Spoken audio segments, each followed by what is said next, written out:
Hey everyone, welcome to the Journey Home podcast. And this week we are continuing our series on discipleship. This week I wanted to share with you on the question of how do we define success? If you are any kind of leader or you have influence in any sphere of life, chances are you've considered this question, or if you haven't, this I would say this is an important question to consider because one way or another, we are communicating something to the people that we're leading or we're influencing regarding what does it look like to succeed. Or another way we can say it is, how do I know that I'm, doing my job well if you're in a work context, right? Or how do I know that I'm, going after the right things just in life, if you're a parent for your children, one way or another, you're communicating some idea to them of what success looks like. And so it's an important question to consider for anyone, but certainly as it comes to our discipleship, our disciple making, I think it is, an important question to ask in that arena as well. And so I don't know if you've ever thought about this question, but I've been reading a book recently by an author named Peter Scazzero. Perhaps some of you have heard of him. Some years ago, he wrote a book called Emotionally Healthy Spirituality, and then that led to, I think, just a series of books about just applying that emotionally healthy framework to just different things. And his most recent book is actually called Emotionally Healthy Discipleship. And in that book, I really like the way that he defined success. And I mean, he actually makes the case that one of our biggest failures in discipleship, and of course, I think he's speaking mostly to American church, Western church, but he says one of our biggest failures as the church is that we have defined success wrongly. And so, if you've noticed, when Jesus taught his parables or just, his sermons, a lot of times what he's doing is he is redefining what success in the kingdom looks like. And even that word success, maybe it rubs you the wrong way because, you've had success defined for you in a certain way and you think it's antithetical to the teachings of Jesus. But the truth is, Jesus, he does talk about what it looks like to be great in the kingdom. He does talk about what it looks like. He might not use that word success, but, to be favored in the kingdom or to be pleasing to the Lord, right? Like I think we would consider that being successful, but the way success looks in the kingdom, many times it's so different from what we've been taught through our culture, just this world that we live in. It's very different. And so, it's not that we avoid success. What we need to do is redefine success and realize and understand what it actually looks like to be great in God's kingdom, not according to the kingdoms of this world, right?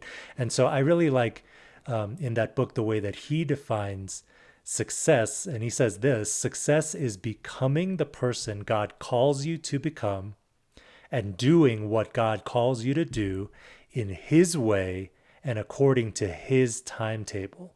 And so there's many components to that definition. And so I'm just going to try to break it down in my own words. I don't know that, Pete would necessarily break it down in this way, but I'm just going to tell you what I take away from his definition, which again, I really like. Well, number one, he says, becoming the person God calls you to become. I think that's really important because the way that I was discipled, and I think, Pete would say this is the way that he was discipled too, which is the reason he, he wrote books like this, like Emotionally Healthy Discipleship.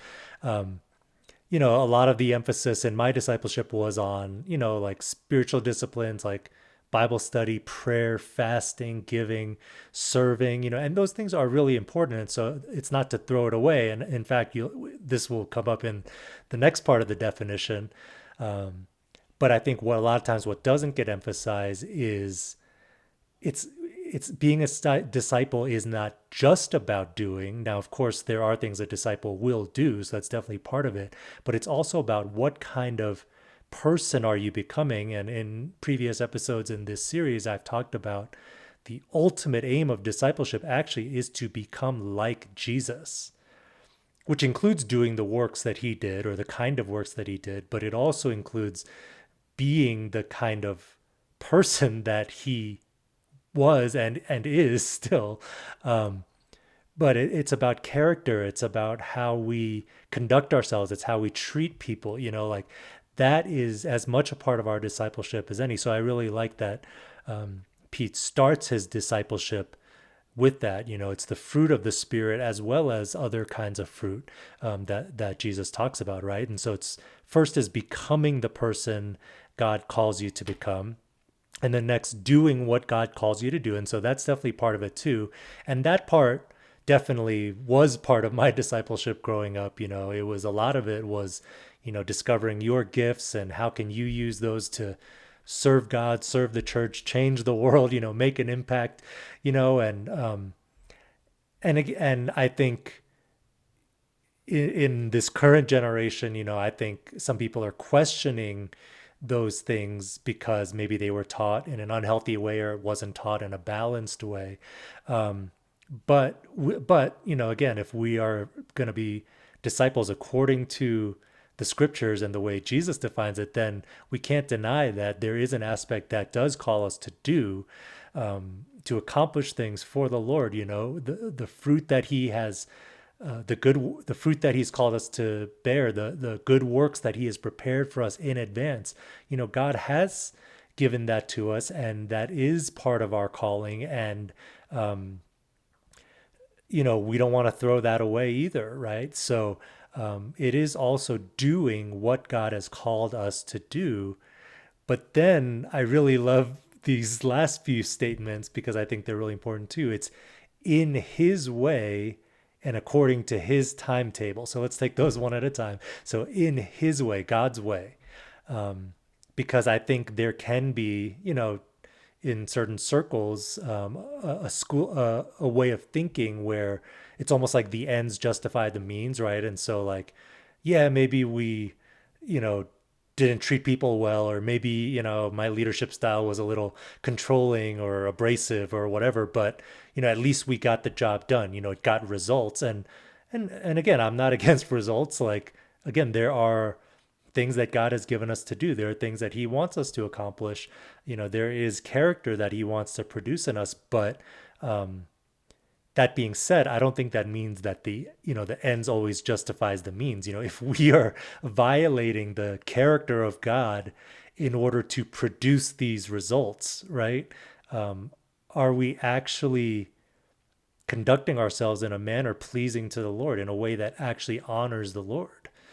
Right? And so it has to be done in His way. We can't violate the commandments of God, the word of God, the nature of God, and justify ourselves by saying, "Oh, but look what fruit was produced through it." Like we can have both. I think it's possible.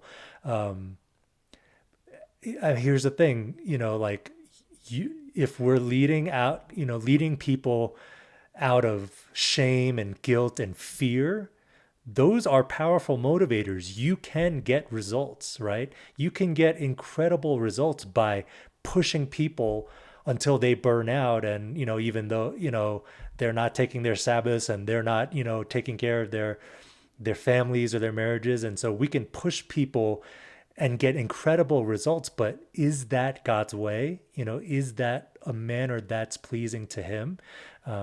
And so it is possible to get the results that God is after and do it in His way.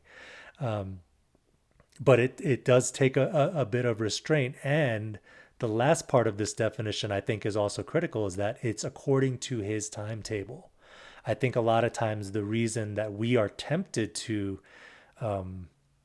lead in a way that's not pleasing to the Lord is because we're trying to make things happen according to our timetable more than God's timetable, right? God's timetable is not doesn't always match ours, right? And that doesn't mean he's always slow. He is incredibly patient.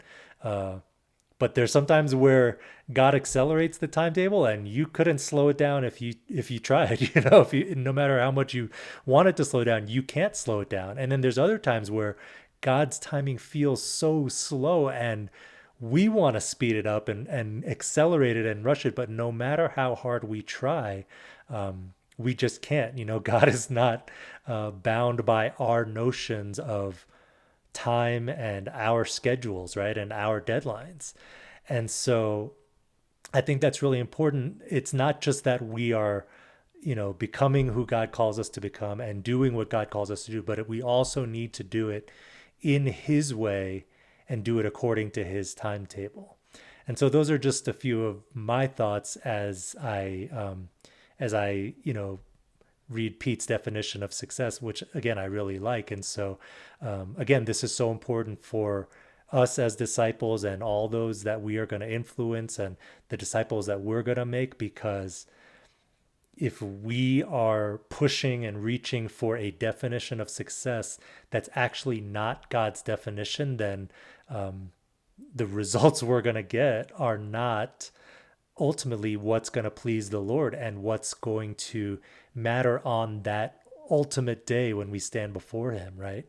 And so, again, I really like his definition, but if you don't like it, that's fine. I would challenge you to come up with your own definition and to just even ask that question: how do I define success for myself, for my children, for my disciples?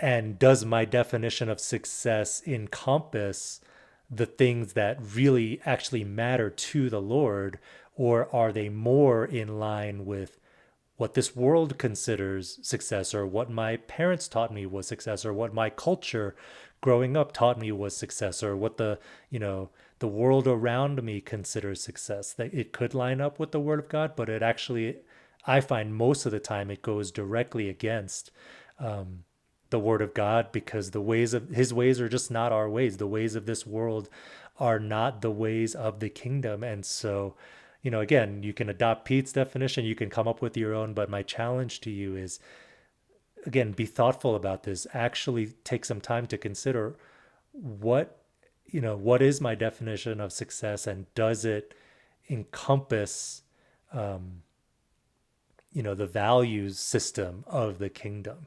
And so, anyway, I hope that this is helpful to you. This is a really important question. Thank you for listening. God bless you, and we'll see you next time.